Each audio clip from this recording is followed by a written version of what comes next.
88 शब्द प्रति मिनट शुरू। उत्तर प्रदेश शहरी भवन विनियम किराया भाड़ा तथा बेदखली अधिनियम 1972 के अंतर्गत भाड़ा नियंत्रक को सिविल न्यायालय की प्रास्थिति प्राप्त होने के कारण उसके समक्ष कार्यवाही में झूठे शपथ पत्र पर की गई गलत बयानी के लिए वह या उसका वरिष्ठ न्यायालय दंड प्रक्रिया संहिता की धारा 195 एक ख एक के अंतर्गत परिवाद ला सकता है,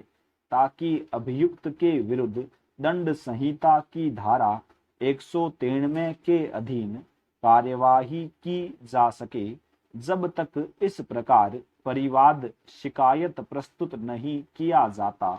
अभियुक्त के विरुद्ध धारा 193 के अंतर्गत कार्यवाही नहीं की जा सकती है।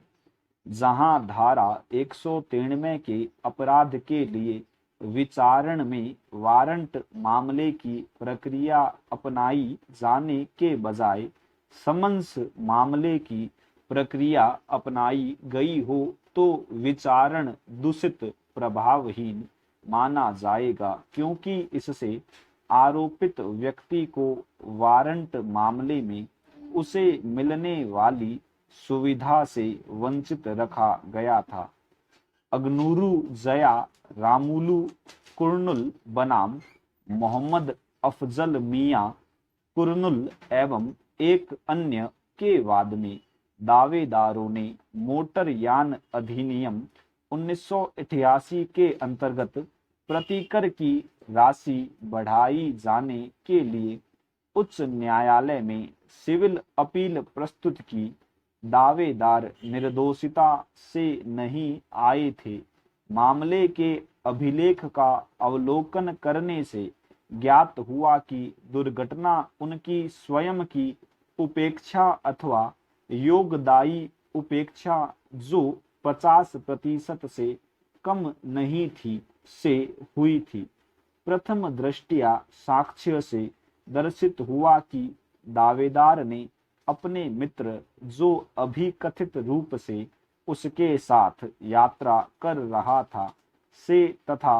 अन्वेषक अधिकारी के साथ दुर्भिसंधि करके मिथ्या दावा तैयार किया और मिथ्या साक्ष्य दिया। उच्च न्यायालय ने अभी निर्धारित किया कि दावेदार उसके अभिकथित मित्र और अन्वेषक अधिकारी को भारतीय दंड संहिता की धारा 193 के अधीन अपराध के लिए अभियोजित करना न्याय हित में होगा। अतः उच्च न्यायालय ने रजिस्ट्रार न्यायिक को उक्त व्यक्तियों के विरुद्ध संबंधित मजिस्ट्रेट को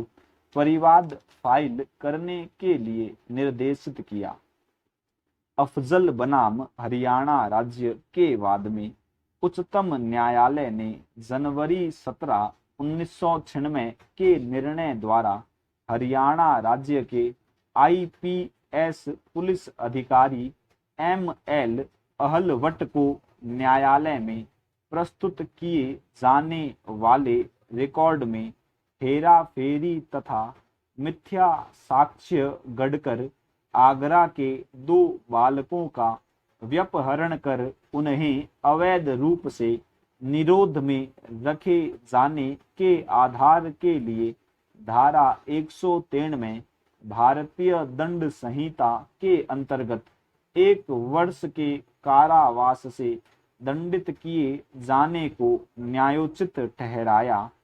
उच्चतम न्यायालय ने केंद्रीय जांच ब्यूरो को इस प्रकरण की जांच के निर्देश दिए थे, जिनमें अभियुक्त के विरुद्ध मिथ्या साक्ष्य गढ़ने के आरोप सिद्ध पाए जाने के कारण उसे सिद्ध दोष कर दंडित किया गया। यद्यपि अपील में अभियुक्त की विचारण के बिना दोष सिद्धि के कारण उसकी दोष सिद्धि अपास्त कर दी गई, परंतु तब तक अभियुक्त अपनी कारावास की सजा भुगत चुका था। धारा 194 में मृत्यु से दंडनीय अपराध के लिए दोष सिद्धि कराने के आशय से मिथ्या साक्ष्य देना या गढ़ना, जो कोई भारत में तत्समय प्रवर्त विधि के द्वारा मृत्यु से दंडनीय अपराध के लिए किसी व्यक्ति को दोष सिद्ध कराने के आशय से या संभवतः तद द्वारा दोष सिद्धि कराएगा, यह जानते हुए मिथ्या साक्ष्य देगा या गढ़ेगा, वह आजीवन कारावास से या कठिन कारावास से, जिसकी अवधि 10 वर्ष तक की हो सकेगी, दंडित किया जाएगा और जुर्माने से भी दंडनीय होगा। यदि निर्दोष व्यक्ति एतद द्वारा दोष सिद्ध किया जाए और उसे फांसी दे दी जाए, और यदि किसी निर्दोष व्यक्ति को ऐसे मिथ्या साक्ष्य के परिणाम स्वरूप दोष सिद्ध किया जाए और उसे फांसी दे दी जाए, तो उस व्यक्ति को जो ऐसा मिथ्या साक्ष्य देगा, या तो मृत्यु दंड या एतस्मिन पूर्व वर्णित दंड दिया जाएगा। टिप्पणी: प्रस्तुत धारा 194 तथा अगली धारा 195 में मिथ्या साक्ष्य के अपराध के गुरुतर स्वरूप के अपराधों का उल्लेख है। यदि मिथ्या साक्ष्य देने या गढ़ने का आशय किसी व्यक्ति को हत्या के अपराध के लिए सिद्ध दोष कराने का हो, तो ऐसे अपराधी को आजीवन कारावास या 10 वर्ष तक के कठोर कारावास और अर्थदंड से दंडित किया जा सकेगा। स्टॉप।